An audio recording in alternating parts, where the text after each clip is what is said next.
What's up, Quadcopter fans? Drone.com. Today I'm going to be flying my SYMA X5C Explorers.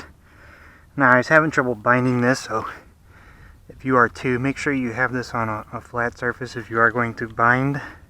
Turn the quadcopter on first with the switch here, then turn your transmitter on, then do the up-down motion with the throttle stick. So we're going to go ahead and start recording, but I was having a little bit of an issue.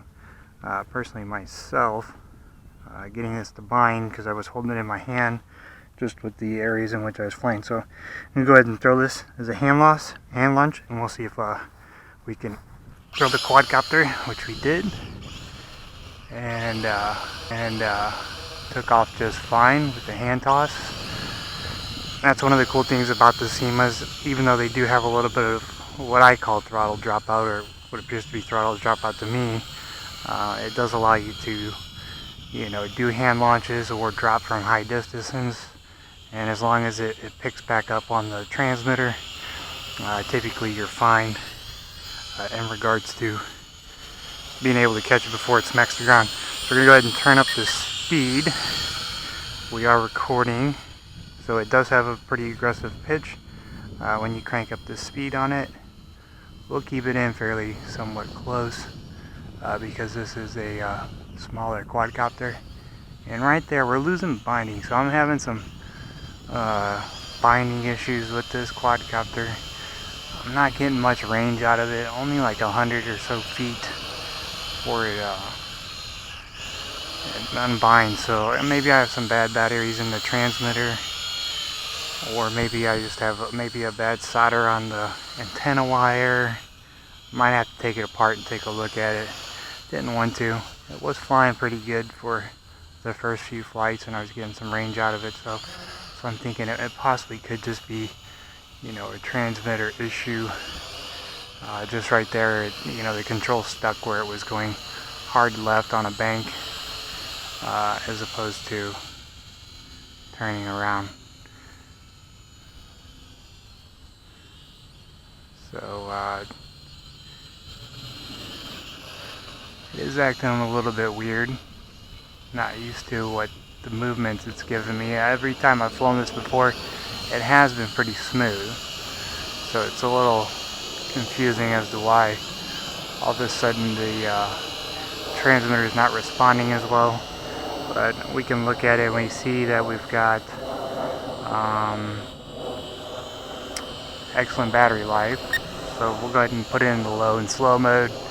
See if that has any bearing on the way that it's flying. Maybe it's just getting too much input, which could be causing it to have binding issues. So right there again, we lost binding. We're not very high up in the air, so I'm gonna have to look into the controller and see what's going on with it. But we'll do a couple flips with this thing. We'll flip left while recording, which is one of the cooler features about this quadcopter in particular, is that it does allow you to flip and record, and the video is not bad. It's just not that big. You're looking at maybe 2 megapixels, 720 by 480. So other than that, so on the lower mode, I'm getting more range with it for some reason than when I'm in the higher speed mode. So it could just be an input thing, too much input coming in, and maybe it shuts down. But in the low mode it is nice and smooth, but when the wind picks up it does have some pitch issues flying into the wind. So price range on this, about $50. It does have a bigger than normal mini battery. I think this is 400 milliamps if I remember correctly, or even possibly 500 milliamps, so you will get a longer flight time than most of your other minis that are in that 250 milliamp range. Plus you get your camera with it too as well. One of my favorites in this price range, and you get a full-size one, is a Tarantula. It's a great practice quadcopter before you get into anything a little bit more expensive, or even a GPS quadcopter. So we'll go ahead and fly it around here on the baseball field.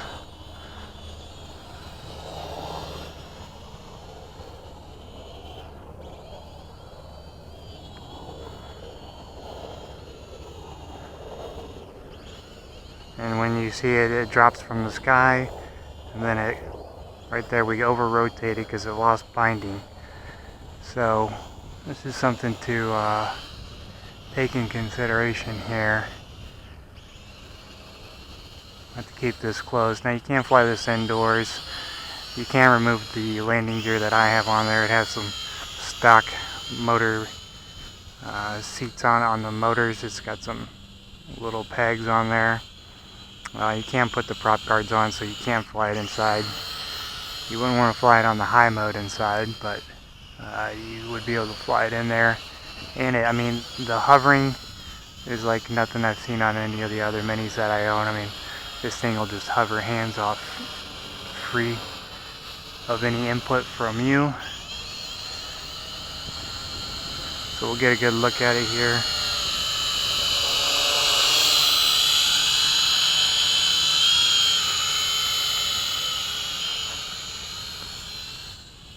We're probably going on 3 to 4 minutes of flight time,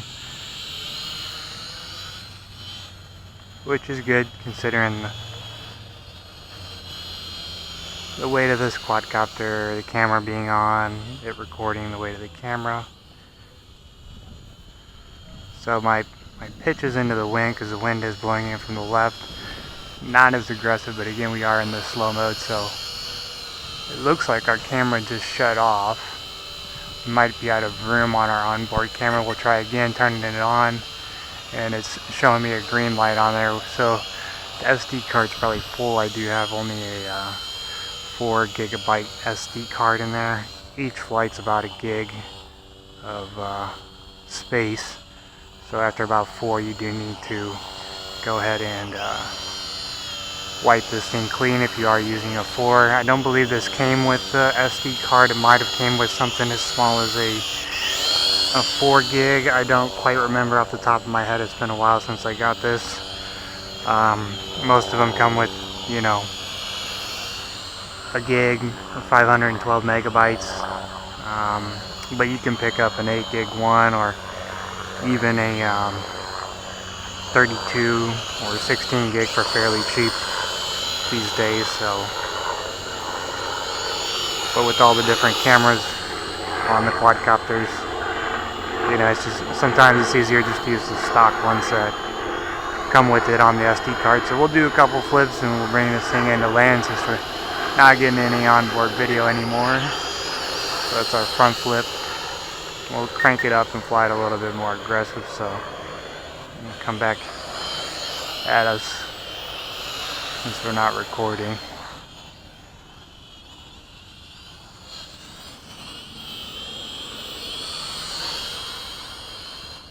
So it got an aggressive angle on it, so you be careful if you're flying it too low.